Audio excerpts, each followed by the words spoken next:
Most proximal yan, I'm sorry. Okay? You look at the gastrocnemius muscle as I cut this. Tingnan nyo.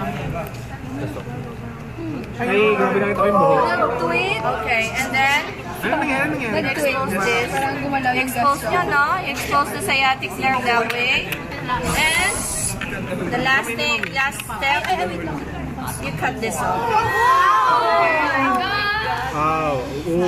Okay, so this is your muscle nerve preparation. You have here the femur. Okay?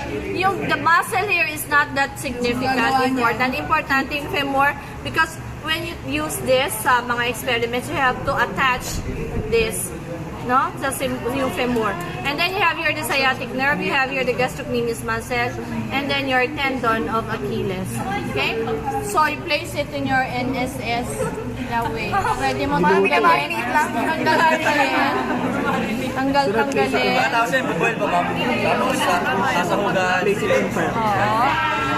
Okay?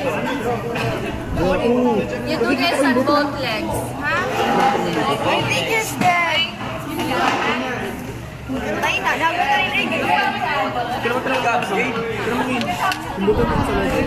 I will be a surgeon. I am a surgeon.